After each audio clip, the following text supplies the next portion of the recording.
bendecidos, fortalecidos, con esperanza. Vamos a orar, hermanos, para que esta mañana el Señor nos hable a todos a través de esta palabra que hemos preparado. Señor, bendito y amado Padre, venimos a ti, Señor, en esta mañana, dándote gracias por un día más, Señor.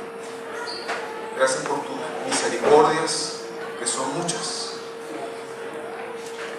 Y gracias por este tiempo que nos permite estar en comunión, en compañerismo, como iglesia. Y venimos a ti, Señor, porque cada uno de nosotros hemos venido por una palabra que sea tuya.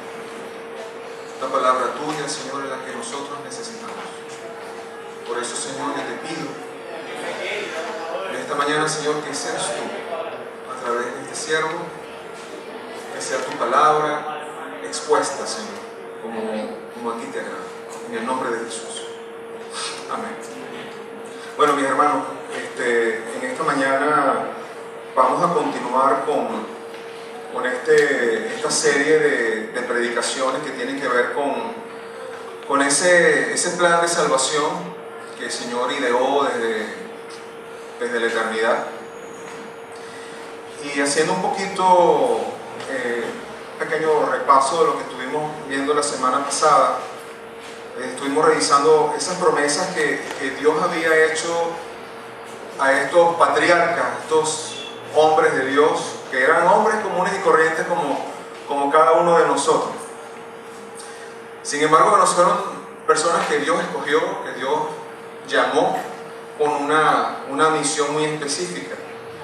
Y comenzando con Abraham, le dio esas promesas de hacer de él una gran nación, de bendecirlo, incluso esa expresión de bendeciré a los que te bendigan, maldeciré a los que te maldigan. Y esa promesa tan importante: y serán benditas en ti todas las familias de la tierra. Luego confirmó con Isaac en esa misma promesa en Génesis 26:4: multiplicaré tu descendencia como las estrellas del cielo y daré a tu descendencia todas estas tierras, y todas las naciones de la tierra serán benditas en tu simiente o en tu descendencia. Y también a Jacob le dijo en Génesis 28, 13 y 14: yo soy Jehová, el Dios de Abraham tu padre, el Dios de Isaac. La tierra en que estás acostado te la daré a ti y a tu descendencia, y será tu descendencia como el polvo de la tierra, y te extenderás al occidente, al oriente, al norte y al sur, y todas las familias de la tierra, todos los grupos humanos serán benditos en ti y en tu simiente. Entonces, vemos cómo Dios dio esa promesa a Abraham. Ese Dios se dio a conocer a estos hombres como el Shaddai. Cuando nosotros vamos a la Biblia textual, que aparecen los nombres de Dios tal como aparecen en el hebreo, el Shaddai es el Dios todopoderoso, pero también el Dios, si vale la expresión, más que suficiente. El Dios que es no solamente suficiente, más que eso. De esa manera se presentó el Señor a estos hombres y tuvo una relación con ellos, una relación personal. Fue un llamado personal, pero que incluía a su descendencia. ¿Okay? Entonces ahora los israelitas, ya como un pueblo, ellos tenían que experimentar a Dios por sí mismos. Eso es lo que vamos a ver hoy. Y en esta mañana, mis hermanos, yo voy a tratar de exponer la palabra del Señor bajo un esquema de 4 puntos, y para que podamos avanzar y ver qué es lo que el Señor tiene para nosotros en esta mañana. Y vamos a ver cuáles son esos hechos específicos que nosotros denominamos en esta mañana Israel en Egipto. ¿Qué significa Israel en Egipto? ¿Qué hizo el pueblo de Israel cuando estaban allí? El pueblo de Dios. ¿Cómo se manifestó Dios? ¿Y qué cosa podemos nosotros aprender de esta experiencia? Vamos a tratar de ver en esos 4 puntos. Cuando nosotros leíamos la semana pasada, vimos que terminábamos el libro de Génesis. Y el libro de Génesis termina con la muerte de Jacob y también termina con la muerte de José. Hablábamos brevemente de José como ese hombre que Dios usó para rescatar al pueblo, que era un pueblo incipiente cuando estaba Jacob y su grupo familiar de 70 personas, que fueron los que fueron a Egipto por causa de aquella hambruna. No voy a explicar eso porque ese es un tema bastante, ya lo habíamos hablado la semana pasada, pero para ir haciendo referencia, la situación es que ellos ahora están en Egipto, todos sus padres murieron, murió Jacob, murió José, y ellos permanecieron allí en Egipto, se establecieron en Egipto. Este pueblo, cuando ingresó a Egipto, era un grupo familiar de 70 personas.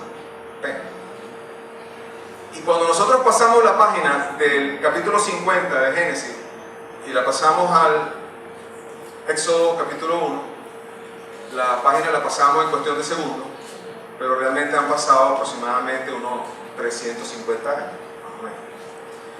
Y el pueblo, tal como dice la palabra, se multiplicó. Entonces vamos a ir al Éxodo y vamos a leer en el capítulo 1, el verso 7.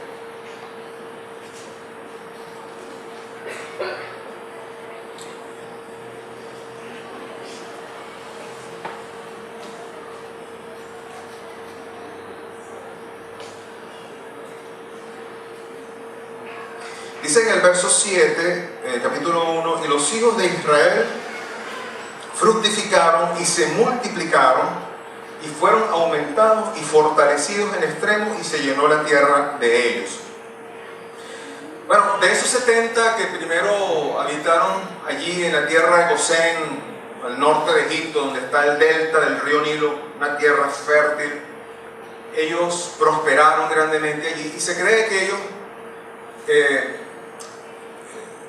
incrementó la población, más o menos eran un grupo como de 2,5 millones de personas, más o menos, aproximadamente.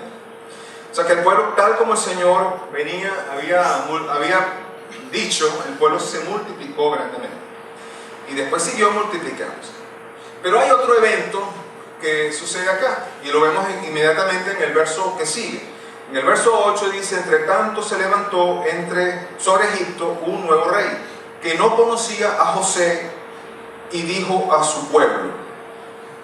Antes de leer lo que sigue, cuando lo que sucede aquí, que se levanta un nuevo faraón, desde el punto de vista histórico, se produjo una revolución de tribus del sur de Egipto y en términos actuales era un golpe de estado al rey, a la dinastía del rey que se había conocido a José. Entonces esta gente no solamente no conocía a José, no solamente habían pasado ya más de 300 años, sino que no conocían ni siquiera acerca de él. No sabían absolutamente nada de lo que había pasado.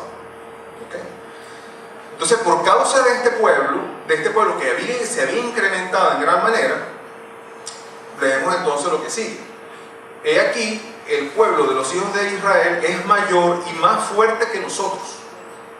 Ahora pues, seamos sabios para con él, para que no se multiplique y acontezca que viniendo guerra, y él también se una a nuestros enemigos y pelee contra nosotros y se vaya de la tierra. Entonces pusieron sobre ellos comisarios de tributos que los molestasen con sus cargas y edificaron para Faraón las ciudades de almacenaje Pitón y Ramsés. Pero cuanto más los oprimían, tanto más se multiplicaban y crecían, de manera que los egipcios temían a los hijos de Israel, y los egipcios hicieron servir a los hijos de Israel con dureza y amargaron su vida con dura servidumbre en hacer barro y ladrillo y toda labor del campo y en todo su servicio, al cual los obligaban con rigor. Entonces, mis hermanos, la situación era que cuando este nuevo rey viene, la situación de bendición del pueblo de Israel había desaparecido. La bendición de Dios estaba en ellos en el sentido que seguían siendo multiplicados, eran fuertes, habían sido multiplicados, pero ya la relación con Egipto cambió. Ya los egipcios no los miraban con agrado, ya veían a los israelitas con mala cara y los temían porque pensaban que se podían levantar contra ellos. Entonces la única manera de controlar la situación por parte de los egipcios fue sujetarlos, someterlos con una dura servidumbre, y los hicieron esclavos. Entonces esta es la situación en principio que se presenta con los hijos de Israel, y empiezan a sufrir. Este pueblo empieza a padecer, ¿ok? Y dice la Escritura que ellos fueron esclavos por 400 años. Entonces ustedes se pueden imaginar a un pueblo que generación tras generación es sometido a servidumbre. Se puede decir que hasta se acostumbraron a ser esclavos y vieron quizás la vida como esclavos. Y dice más, vamos a leer un poquito más hasta el 22, y dice: y habló el rey de Egipto a las parteras de las hebreas, una de las cuales se llamaba Cifra y otra Fua, y les dijo: cuando asistáis a las hebreas en sus partos y veáis el sexo, si es hijo, matadlo, y si es hija, entonces viva. Pero las parteras temieron a Dios y no hicieron como les mandó el rey de Egipto, sino que preservaron la vida de los niños. Y el rey de Egipto hizo llamar a las parteras y le dijo: ¿por qué habéis hecho esto? Que habéis preservado la vida de los niños. Y las parteras respondieron a Faraón: porque las mujeres hebreas no son como las egipcias, pues son robustas y dan a luz antes que las parteras vengan a ellas. Y Dios hizo bien a las parteras, y el pueblo se multiplicó y se fortaleció en gran manera, y por haber las parteras temido a Dios, Él prosperó a sus familias. Entonces Faraón mandó a todo pueblo diciendo: echad al río todo hijo que nazca, y toda hija preservar la vida. Entonces fíjense que ahora la cosa no es tan solo el duro trabajo, la servidumbre, la esclavitud, sino que ahora la vida de sus hijos está en juego. Entonces lo que somos padres, imagínense que nos nace un niño y hay que matarlo, o la partera tiene que matarlo. Imagínense la angustia que tuvo que haber pasado esa gente cuando sabían que sus hijos estaban en riesgo de muerte. Entonces esta es la situación. Estos son los acontecimientos. Este es el estatus de los israelitas en este momento. Entonces ahora vamos a pasar al punto número 2. ¿Qué hizo el pueblo? ¿Qué hicieron ellos? ¿Qué hicieron los israelitas?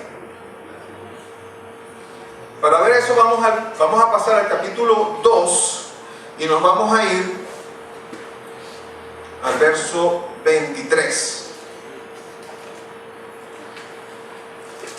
Y dice: aconteció que después de muchos días murió el rey de Egipto, y los hijos de Israel gemían a causa de la servidumbre y clamaron, y subió el clamor de ellos con motivo de su servidumbre. Fíjense, es interesante porque pensamos un poquito en esta situación, ¿no? Porque aquí nos dice que ellos, a causa de toda esta situación, ellos gimieron a Dios. Esa palabra de gemir es también equivalente a quejarse. Es razonable que se quejen, ¿verdad?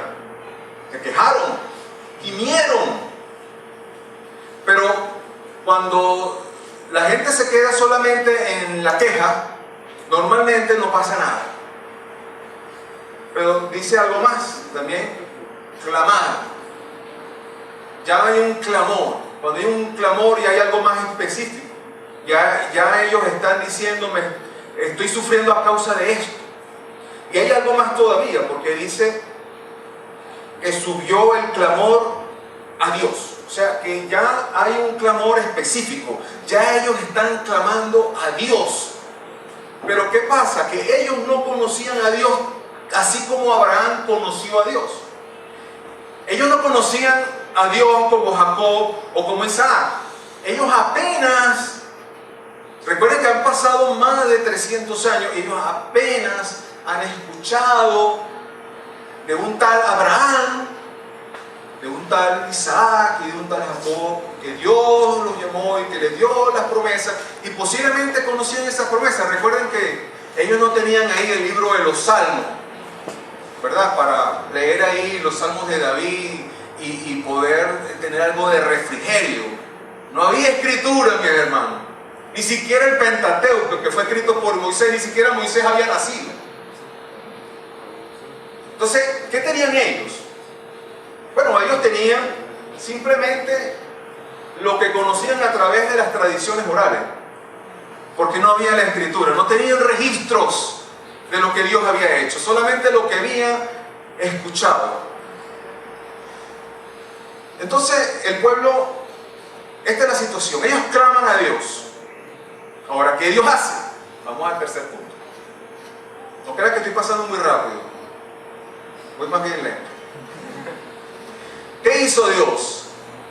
Bueno, vamos en el mismo capítulo 2, en los versos que siguen, ahí está lo que hizo Dios. Y yo les voy a leer no en la versión Reina Valera, sino en la versión textual, como está en la versión textual. Y dice de la siguiente manera, capítulo 2, versos 24 y 25. Dice, y oyó Elohim su gemido. Esta palabra Elohim es el Dios creador todopoderoso. Así es como Él responde. Dios creador todopoderoso. Y dice, y fíjense que en 2 versículos está escrito Dios 4 veces. Y dice, y oyó Elohim su gemido, y recordó Elohim su pacto con Abraham, con Isaac y con Jacob, y miró Elohim a los hijos de Israel, y Elohim los reconoció. 4 veces. O sea, la respuesta de Dios fue realmente contundente. Dios escucha. Dios escucha. Amén. Okay, yo pensé que no estaban acá. Dios escucha, mis hermanos. Y ahora que nosotros tenemos un tesoro en sus manos, nosotros tenemos, en esta palabra tenemos un gran tesoro. Tenemos al Señor en el que nosotros nos podemos refugiar. Sabemos a dónde correr, hermanos, cuando estamos en apuro, ¿cierto? Sabemos a quién debemos recurrir, sabemos dónde nos podemos refugiar. Fíjense lo que dice el Salmo 34, 17. Claman los justos y Jehová oye y los libra de todas sus angustias. Salmo 3:4. Con mi voz clamé a Jehová y Él me respondió desde su santo monte. Salmo 17:6. Yo te he invocado por cuanto tú me oirás, oh Dios. Inclina tu oído, escucha mi palabra. ¿No son esas a veces nuestras palabras? Cuando nos sentimos en angustia, cuando tenemos una situación, una circunstancia, nos vamos delante de Él y nos postramos delante de Él y clamamos a Él, y el Señor dice, clama a mí y yo te responderé. Dios es un Dios que responde, hermano. Amén. Y dice el Salmo 116:1, amo a Jehová, pues Él ha oído mi voz y mis súplicas. Dios oye, mi hermano. Dios responde. Entonces, hablando un poco de estas 4 veces que se menciona a Dios, la primera es que Dios escucha. En la segunda, Él dice que Él se acordó. Dios responde a lo que Él ha prometido. Y esto es un punto sumamente importante. Todo lo que había pasado en Egipto no era nada inesperado para Dios. No fue que se le fue de la mano. Oye, pasaron 400 años y no he hecho nada por mi pueblo. No, todo estaba, hermano, de verdad estaba pensado y planificado por Dios. Y Dios recuerda lo que Él promete. fíjense que en el verso, en Génesis, si nos regresamos a Génesis, en el capítulo 15, versos 13 y 14, cuando todavía no había ni siquiera nacido Jacob, el Señor le dice a Abraham: ten por cierto que tu descendencia morará en tierra ajena y será esclava allí y será oprimida 400 años. Mas también a la nación a la cual servirán juzgaré yo. Después de esto saldrán con gran riqueza. No había nacido Jacob cuando esto. Y ya Dios sabía. Esto es tremendo, hermano. Esto es tremendo. A veces nosotros perdemos de vista a Dios. Lo perdemos de vista porque lo vemos quizás como vemos a cualquier otro hombre. No vemos al Dios todopoderoso. Ese Dios todopoderoso, creador de los cielos y de la tierra, creador de lo que nosotros somos. Nosotros somos criaturas de Él. Él nos conoce. Conoce nuestro corazón, conoce nuestras debilidades. Y Él conoce todas las circunstancias. Por eso es que cuando nosotros estamos en este momento histórico de nuestra nación, tenemos que estar seguros de que nada de lo que está pasando está fuera de su control. Nada está fuera de su control. Fíjense lo que dice Isaías 49, del 15 al 16. ¿Se olvidará la mujer de lo que dio a luz para dejar de compadecerse del hijo de su vientre? Aunque ella olvide, yo nunca me olvidaré de ti. He aquí que en las palmas de mis manos te tengo esculpida, delante de mí están siempre tus muros. El Señor siempre recuerda sus promesas, siempre. ¿Qué nos dice el Señor a nosotros? A mí me gusta, vamos a irnos al Nuevo Testamento y vamos a irnos a Romanos. Porque cuando nosotros oramos, y nosotros oramos basados en sus promesas, hermanos, por ahí es el camino. Por ahí es. Cuando el Señor dice, vamos a leer aquí en Romanos 8, del 37 en adelante, 37 al 39, dice, vamos a leer desde el 5. ¿Quién nos separará del amor de Cristo? Tribulación, angustia, persecución, o hambre, o desnudez, o peligro, o espada, como está escrito: por causa de ti somos muertos todo el tiempo, somos contados como ovejas de matadero. Antes, en todas estas cosas somos más que vencedores por medio de aquel que nos amó. Por lo cual estoy seguro de que ni la muerte ni la vida, ni ángeles, ni principados, ni potestades, ni lo presente, ni lo porvenir, ni lo alto, ni lo profundo, ni ninguna otra cosa creada, como aquí el hermano Pablo dijo, bueno, por si acaso se me escapa algo, por si acaso no me acuerdo de algo en este momento, dice, ninguna otra cosa creada, nada, hermano, nos podrá separar del amor de Cristo. Entonces, cuando nosotros oramos y estamos seguros y creemos a Dios, hermano, eso tiene un efecto en el mundo presente. En estos días pasados, me voy a contar un pequeño testimonio. Mi esposa iba con los niños en el carro y iban hacia el colegio y venían orando, siempre aprovechando ese tiempo de traslado de la casa al colegio, que es cerca, y ellos hacen oración, alaban al Señor, hacen casi que un devocional en ese trayecto. De pronto los intercepta un motorizado para atacarlos. En eso Eugenia le dice, mamá, mira, te están pidiendo el celular. Entonces Mario le dice, bueno, niños, ya ustedes saben lo que está pasando y ustedes saben lo que tienen que hacer. Y empezaron a orar y clamar. El Señor dice, clama a mí, yo te responderé. Bueno, para hacerle corto el cuento, el hombre no soportó eso y tuvo que irse.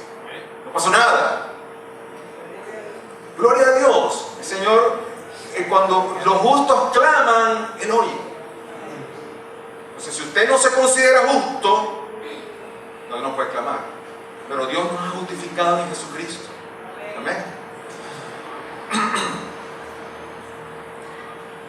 fíjense que más adelante, cuando ya el pueblo, me voy a adelantar un poquito a los acontecimientos y ya todavía no ha pasado lo de las plagas y todavía el pueblo no ha salido, pero una vez que ellos han salido y ellos han visto la gloria del Señor, ellos han visto, han empezado a experimentar ese Dios de una manera personal y también de una manera corporativa, como pueblo, como iglesia, como un solo hombre.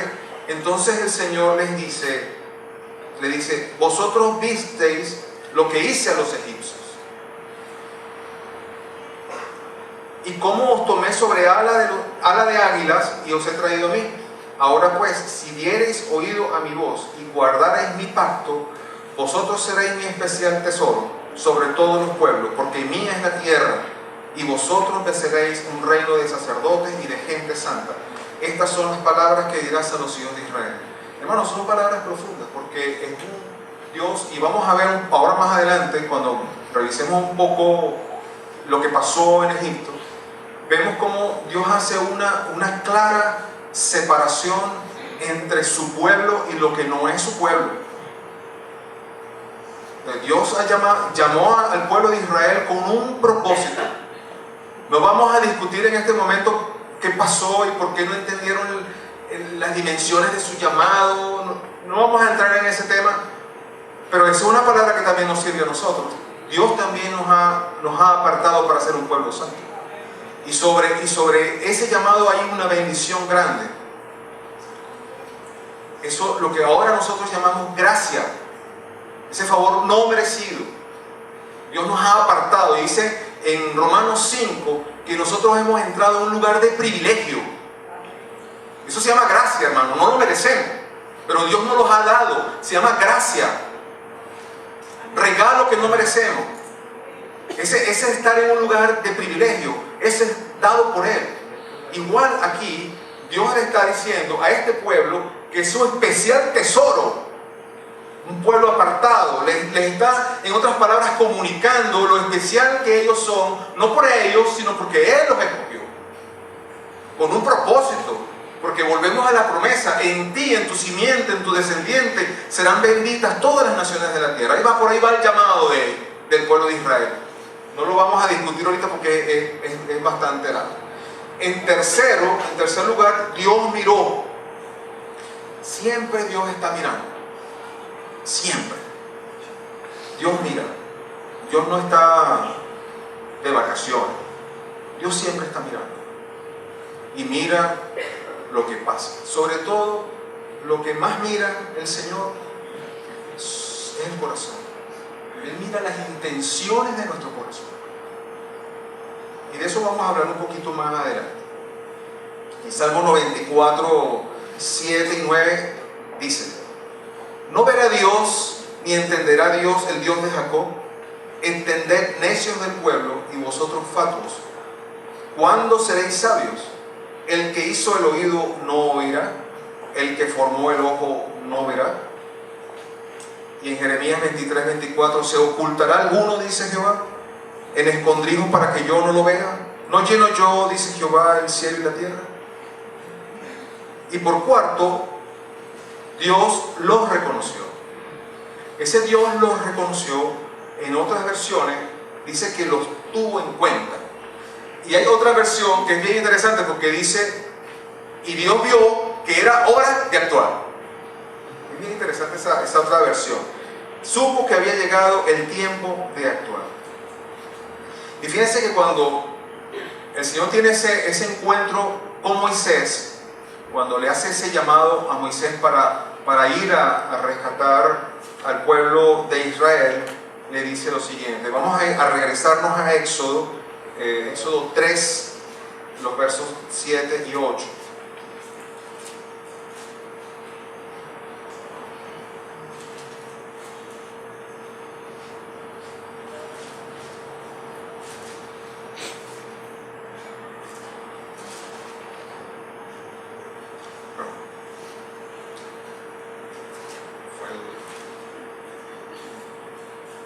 Fíjense lo que dice 7 y 8.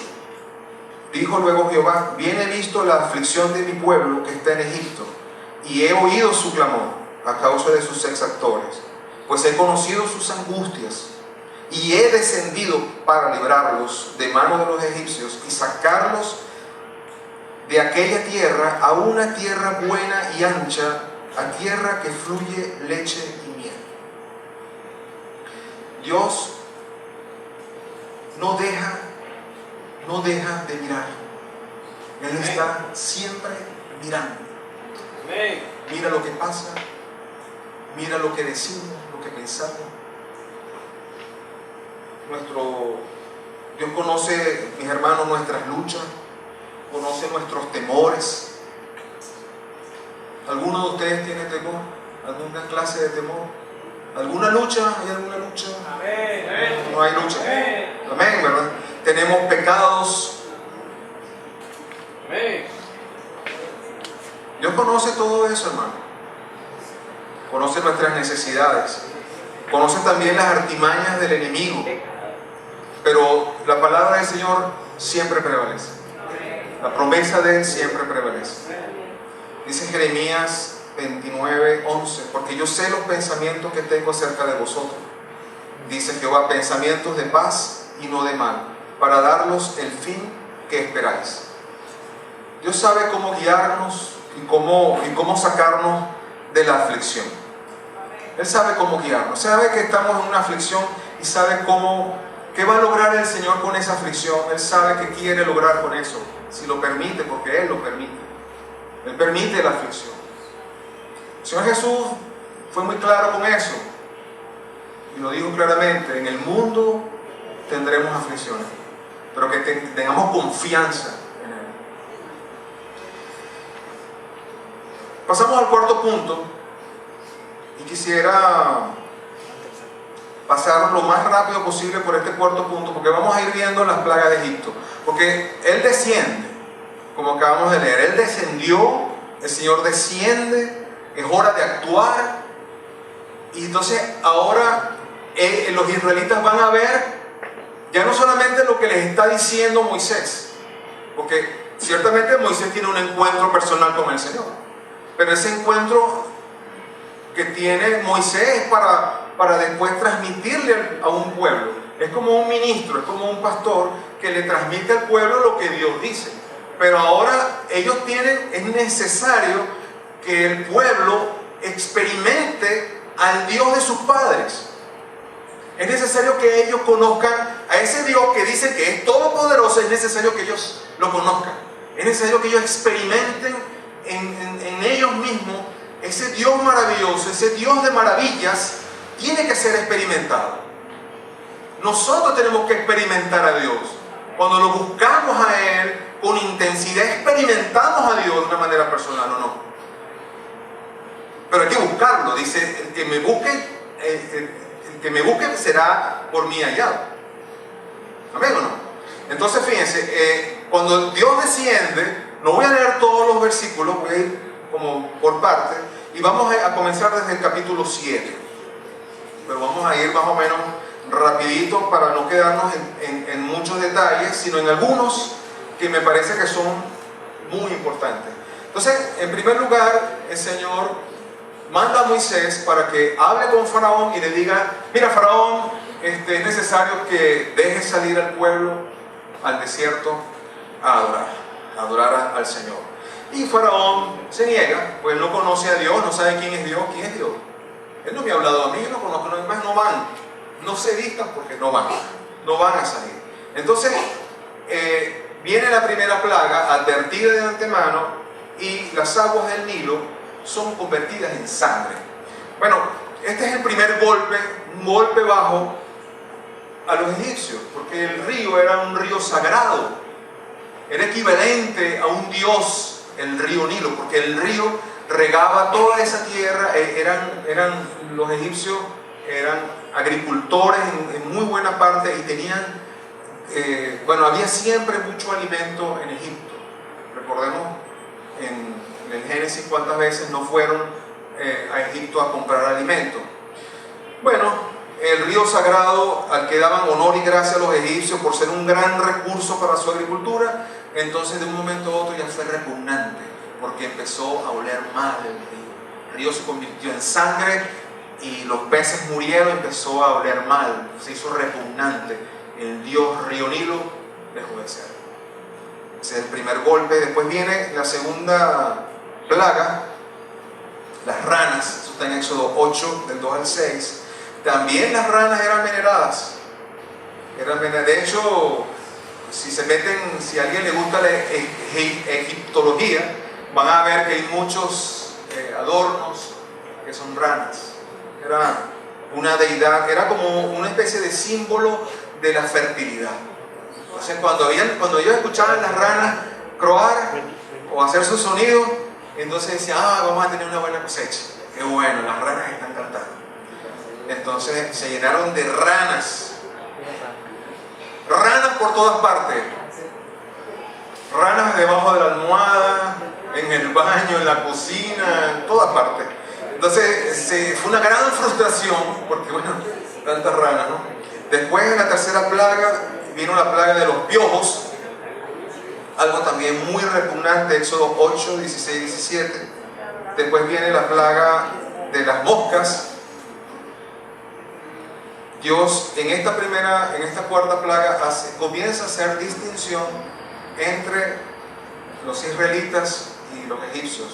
O sea que las moscas, los egipcios se llenaron de moscas por todas partes. Dice que todo el piso estaba alfombrado con moscas. Algo bien repugnante. Sin embargo, en la tierra de Gosén, donde estaban los israelitas, no había.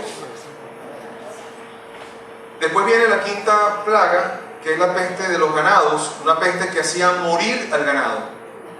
Igual, nuevamente, Dios hace distinción entre el ganado de los egipcios y el ganado de los israelitas, su pueblo. Después viene la sexta plaga, úlceras. Hay esta parte que quizás no se entiende por qué las moscas, los piojos, las úlceras. Bueno, los sacerdotes egipcios no podían adorar a sus dioses si ellos no estaban limpios. O sea, era como que si la parte estética era muy importante para presentarse ante esos dioses. O sea, tenían que estar muy limpio, no tener llagas, no tener nada de eso. Entonces, claro, ya los sacerdotes no podían ir a sus dioses.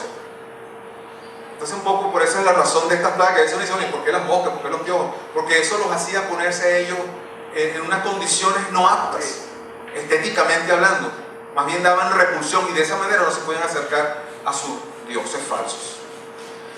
Después viene la séptima plaga, y aquí sí nos vamos a quedar un poquitico, que es la plaga del granizo. Eso está en Éxodo 9. Y aquí Dios muestra su poder al traer sobre la tierra de Egipto una lluvia de granizo y de relámpagos que causó incendios en toda la tierra de Egipto. Ahora, esta plaga en particular es importante porque es la primera plaga en la cual el Señor le hace una advertencia a los egipcios y les dice: yo voy a mandar esta plaga, pero si ustedes me obedecen, no les va a afectar. Traigan su ganado, pónganlo bajo techo, y sus siervos, pónganlos bajo techo, para que cuando venga el granizo a ustedes no les afecte. Hasta ahí estaba la misericordia de Dios, que también da la oportunidad del arrepentimiento, la oportunidad de acercarse al Dios vivo. Aún al impío el Señor le da la oportunidad de acercarse al Dios vivo. Entonces dice la palabra que algunos aceptaron eso y fueron guardados y fueron protegidos, pero los demás fueron destruidos. Fue destruida la siembra. Habían 4 cultivos importantes en Egipto.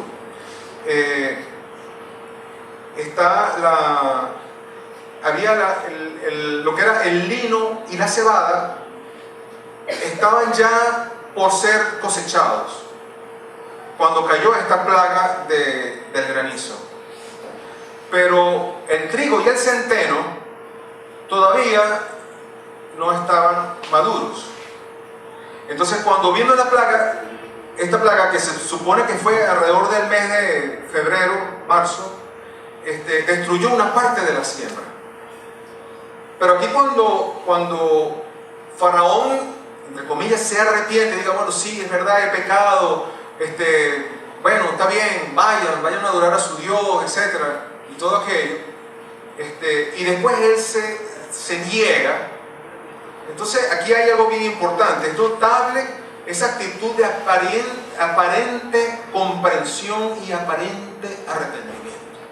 Bueno, qué dañino es cuando nos acercamos al Señor con una aparente comprensión de sus valores, una aparente comprensión de su palabra y un aparente arrepentimiento. Mosca con eso, mis hermanos, porque Dios no acepta arrepentimientos a medias. O sea, Dios no es un Dios de a medias. Entiende su palabra, obedece tu palabra, no a medias, nada a medias. Entonces cuando viene la plaga de la langosta, por cuanto se había arrepentido a medias, tú quieres jugar con Dios no se juega, mi hermano. Entonces viene la plaga de la langosta y se comió lo que había quedado. O sea que tuvieron chance de arrepentirse, tuvieron chance de ser bendecidos, pero no aceptaron eso. Por eso es que cuando nosotros estamos con la libertad de tomar decisiones, como es eso que nosotros conocemos como el libre albedrío, tenemos la libertad nosotros de escoger si servimos al Señor o no lo servimos, si le creemos o no le creemos. Eso es potestad de nosotros. Pero ténganlo por seguro, mis hermanos, por eso es que el Señor dice más adelante en su palabra, que ojalá seas frío o seas caliente, pero tibio, a los tibios los echo de mi boca, o los vomito de mi boca. Entonces viene esa plaga, con esa importante, cuando en Éxodo 10:12, hay una importante indicación para Moisés. Y aquí cabemos todos nosotros, porque Moisés en este caso es el líder que está ministrando aquí las cosas del Señor. Pero esto es lo que nos compete a todos nosotros. Dice en el verso 2, Dios hace una importante indicación a Moisés. Vamos a leerlo directamente de la palabra. Dice verso 2, vamos desde el 1. Jehová dijo a Moisés: entra en la presencia de Faraón, porque yo he endurecido su corazón y el corazón de su siervo, para mostrar en ellos estas mis señales, y para que cuentes a tus hijos y a tus nietos las cosas que yo hice en Egipto, y mis señales que hice entre ellos, para que sepáis que yo soy Dios. Qué importante, hermanos, que nosotros, cuando entendamos la palabra de Dios, nosotros la podemos transmitir a nuestros hijos. Aquí una indicación importantísima que no la podemos dejar de lado, que he recibido tu palabra, y te pido que todos podamos responderte, que todos podamos